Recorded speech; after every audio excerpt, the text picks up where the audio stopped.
Welcome to the Kingdom-Minded Mompreneur, where we, Becky and Monique, your new biz besties, both busy moms just like you. We're here to talk all things network marketing, mom life, and how to truly live out your calling.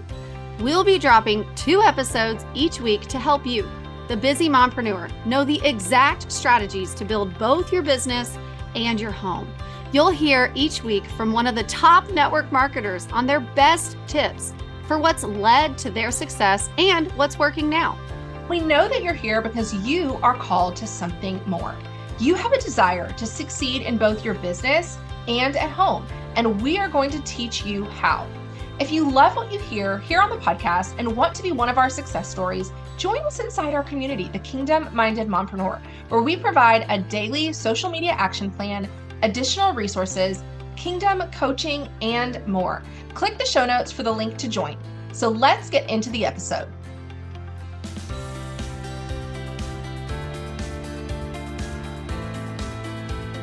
Hello, welcome back to the Kingdom-Minded Mompreneur. It's Monique and Becky here. Hey, Becky. Hello, hello.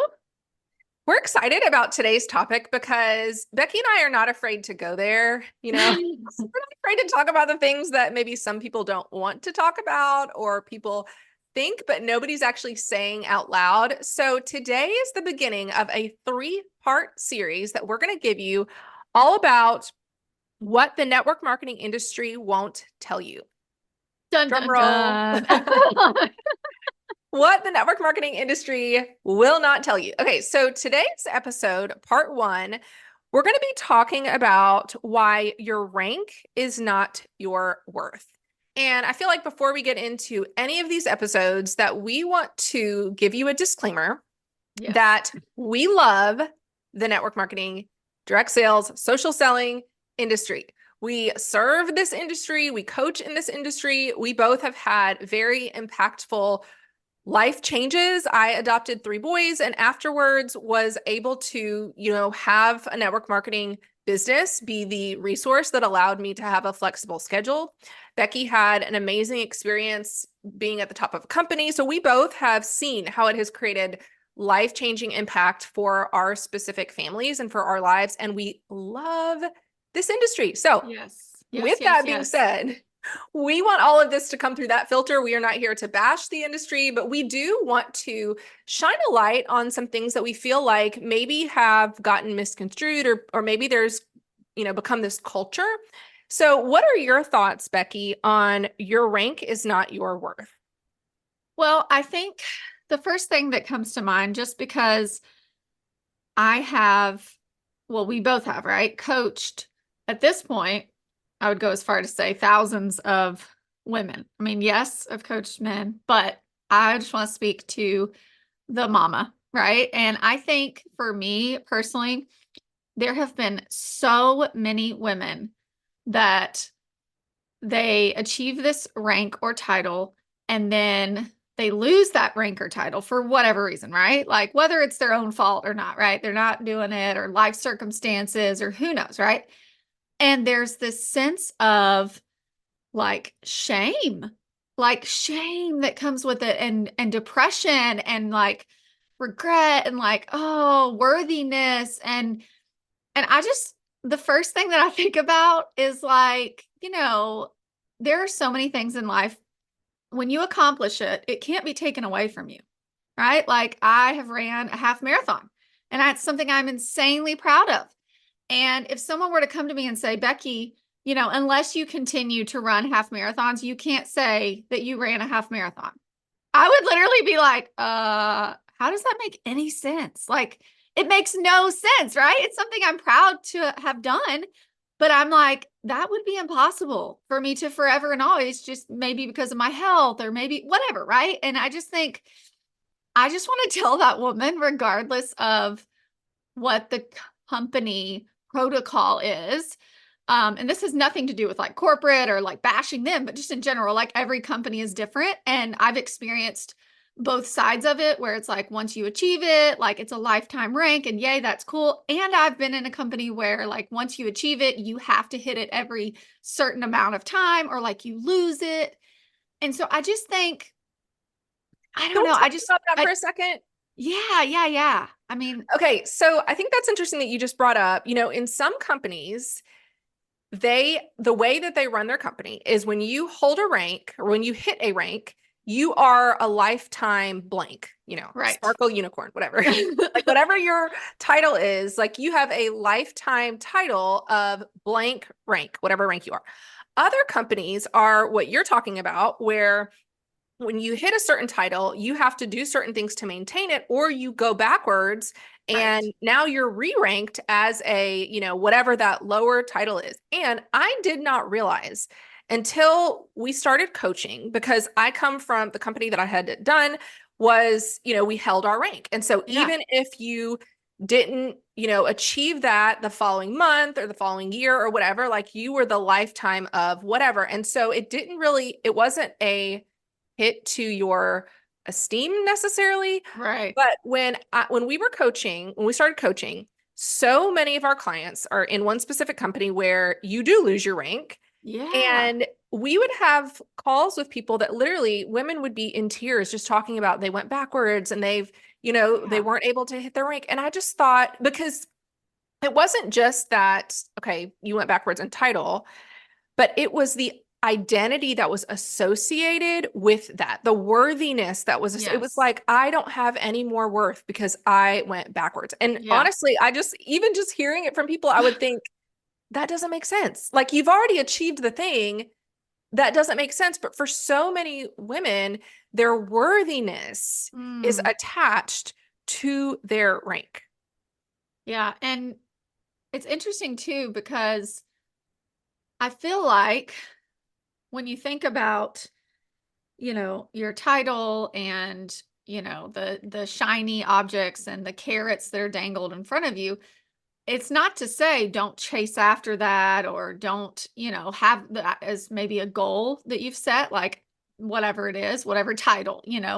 Um, I just want to speak to that concept for a moment of like, just like you said, like don't attach your worth to it. And also if you are in the corporate and you happen to be listening to this, maybe just like share with someone that this might be something to consider, to evaluate, because I mean, there have been women that have literally given up on the industry or on the company or on whatever because they think, well, if I can't hold this thing, then I don't want it. And I think it's two completely different things to say you're paid, right? Your paycheck reflects that title and given a title because they've achieved it. I think those are two completely different conversations, and that's not what we're talking about. But I do think in regards to your worthiness, just like I said, like it's like you accomplished something which maybe was this huge deal to you, and like no one can take that from you.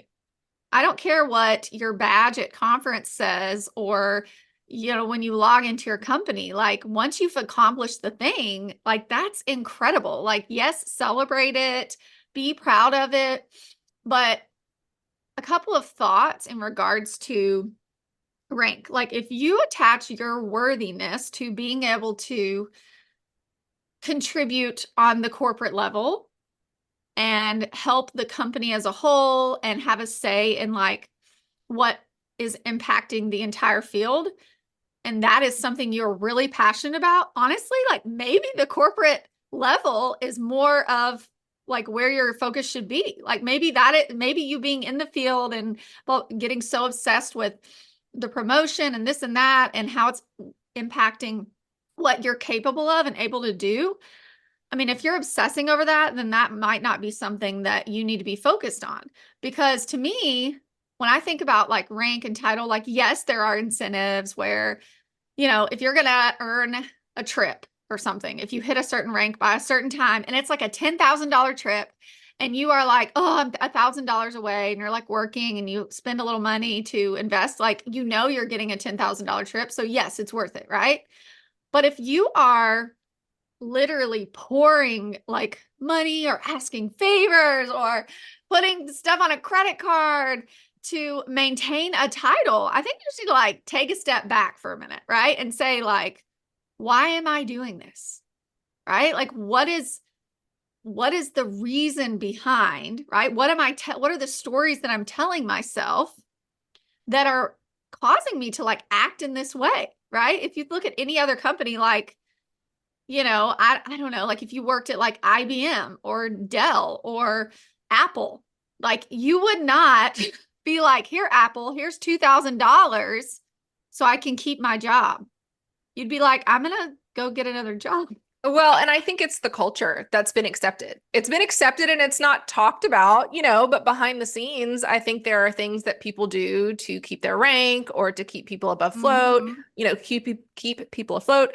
But, you did an excellent post the other day on social media, Becky. And I think something that you had mentioned in there was when it happens organically, you sustain it. But when you force Yes. things, oftentimes like you force it and then a week later it falls apart. Like I know with our company, it was once a week, every Wednesday, you kind of reevaluated where you were. And you had to hold it for a period of time. And you could easily try to force things to come into place in time for something. But if it's forced, then you're going to have to work even harder Yes. to maintain versus putting your head down and doing the actions that are needed in order to get the right kind. And I think this is also where leadership comes into play because when you can find other people to come alongside you who share the same vision that you have, who understand what's needed, and they are all pulling their weight, then your business feels like it's organically becoming what you want it to be versus you kind of being the one person at the top holding all of these pieces together. Yes. What are your thoughts on that? Oh, 1,000%. And I could literally talk about this all day long, and I won't, but I literally could. Yeah, it kind of takes me back to when I was in the industry, 2018, and my team had, or maybe 2017, and I had begun developing a significant amount of leaders. And I think at that time, when I think about the way I presented, you know, promoting in the career plan and the way I presented, you know, this idea of more and leadership development, it was more of I was more focused on what this company and what this compensation plan and what getting to that level would allow you to do. Like, right? Like I was pitching it in this way where it was not necessarily about, oh, let's get to this level and be at this title and did right? It was more like, hey, when you hit this rank, here is what is possible, right? Here's what is available to you. Here's how much money you could make, et cetera, et cetera. And I can remember when I hit a certain level, we easily sustained it. In fact, I continued to promote leaders the next couple of months. There was no question around, no favors needed to be asked. It was this beautiful, I think, time. I literally have chills right now. It was this beautiful time in my career where we were all doing something together. You hear me say we, right? Like we were all collectively working towards this exciting thing, but no, there wasn't this, I guess, pressure of like, oh, we have to hit this title, we have to have this rank, we have to do this thing. And instead, like I said, it was more of a focus on like, let's help everyone achieve their goals. And then I look at a time period when, right, I achieved this big thing and I wanted to keep it. I didn't want to go backwards. And so then it became, okay, well, I have to go to the next thing now. And, okay, well, let's do the math. Like almost like these puzzle pieces, like in these things, like not coming out or coming undone or loose and like making sure everything was like intact and okay, we have to build on it. And do I have other people that are supporting that goal? And then became more of, like you said, this juggling and balancing act of like making sure I was holding everything in place versus I think before I was so, I think, obsessed with this idea of like, I wanted other people to know what was available and possible. It wasn't a matter of keeping it intact, right? That scarcity of like, oh, I need to like hold it all in or we won't be able to do blank. And before it was more of this open, like, look what is available to you. And Right. I just think that shift changed that. I mean, I can directly see. Now, of course, there was like a lot of things going on in my life. Of course, COVID started to happen and all of these, various like marriage stuff, like lots of things were going on. So I can't say it was like, oh, this company, but it was this, my own, I think, dynamic of shifting the focus to let me help you to how can I keep it all intact? Yeah. Well, and I think too, there's a fine line between like you as a leader. Yes, there are things that you're going to have to do to be a responsible leader and checking your 100%. back office and checking your, if somebody's going to be falling off or if they just need this much more in volume, like letting them know, hey, you realize you're so close to, whatever. I do think that there are things Yes. that leaders do need to do.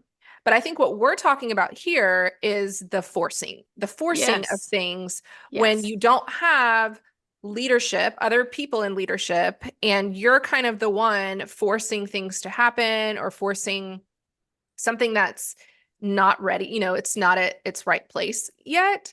And I think, this goes back to the previous episode that we did about oftentimes, like when you're not where you want to be, it's because you have not developed into the person that you need to become. And so sometimes when you're forcing things, you may not have necessarily become who you needed to become, right? Like you may not have the Right. leadership in place to have the ability to lead a team or the ability to problem solve or the ability to handle certain things that would be required at that level. So I think there's a whole conversation we could Yeah, have. I know. Yes. Something else I think would be worthwhile to talk about is for those of you listening to ask yourself this question. Why did you start in Mm, your network marketing company? yes. Because if you can answer that and really evaluate what your priorities are.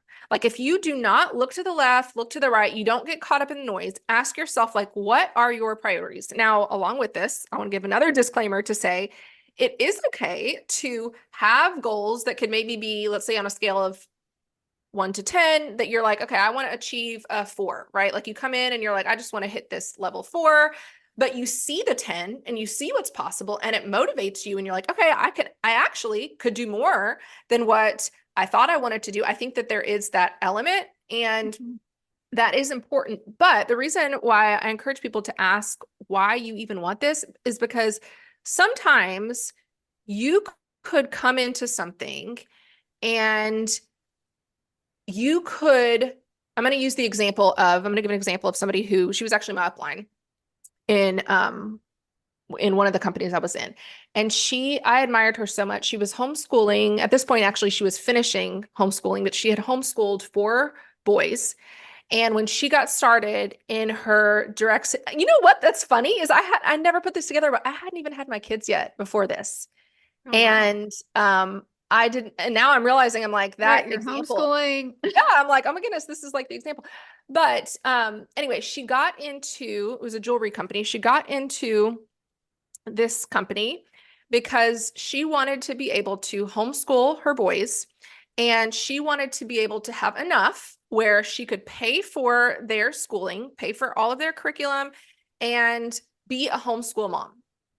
And so she came into the company, and for all of these years, she did that. And I remember one time having a conversation with her where, sometimes with your upline, they're not always like fully transparent with you about how they really feel, but she was. She said to me, she's like, Monique, she's like, sometimes I ask myself, like, why haven't I gone further than what I desired? And she said, but the Lord always reminds me, you came into this for the purpose of homeschooling your children and being able to pay for their curriculum. And she said, for all of these years, I did exactly that. I was able to be that present mom. And I was also able to do something that allowed me to have fun, that allowed me to get out of the house, that allowed me to bring in a little bit of income. And she said, I was faithful to what he called me to do. So I share that story to say that sometimes whatever God calls you to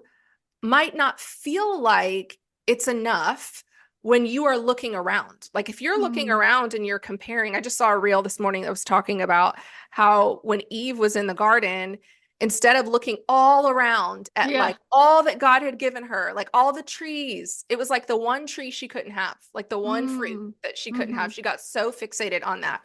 And so I say this to say, for those of you who are listening, ask yourself, like, what is it that he's called you to? Like, what is it that he has called you to in this business? And are you still staying on track with that? Or are you allowing yourself to listen to outside voices that might not be helping you stay on track with the direction that God has given you? Does that make sense? Yes, 100%. And I can remember there were times in my career where my mom would be like, remember why you started, and she wasn't trying to like shame me or anything, but it was like at a time when I was just getting so stressed and overwhelmed and kind of just questioning, like her questioning, saying like, I know this is what you want, but like, I just want to like, let's revisit this, just trying to give me advice. A lot of times I was very dismissive and like, Mom, stop, like, stop, like, please just let it go.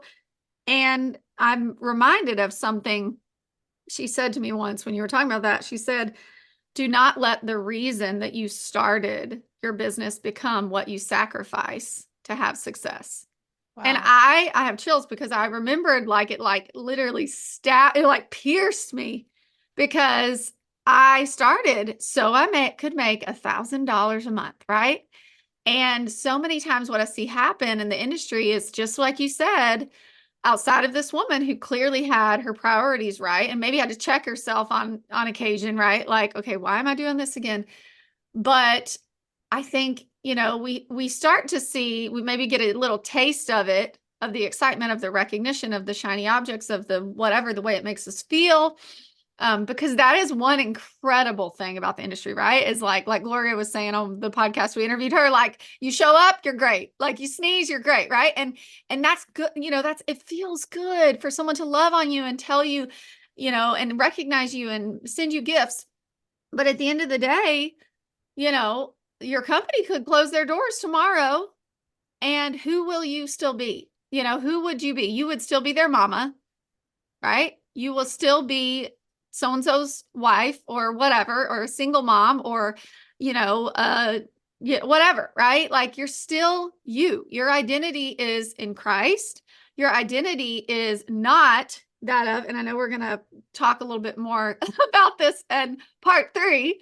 So stay tuned, right? But I think at the end of the day, the reason you start, and it's okay, like we're not saying it's not okay to like level up your goals and chase bigger and bolder and incredible things, right? Like I know because of the industry, I quickly learned there was more out there for me. There was more available for me. There was a way to make significant life-changing income, but but at what expense? And so I do think that's why we are so like, oh, we just want to tell the woman who is the mompreneur, right?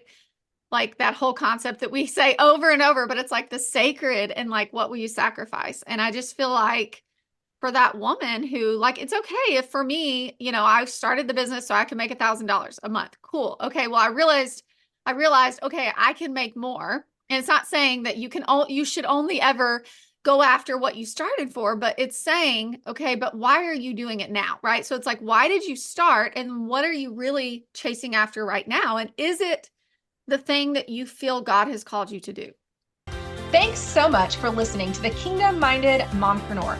If you loved what you heard today, could you stop and give us a 5-star rating and review?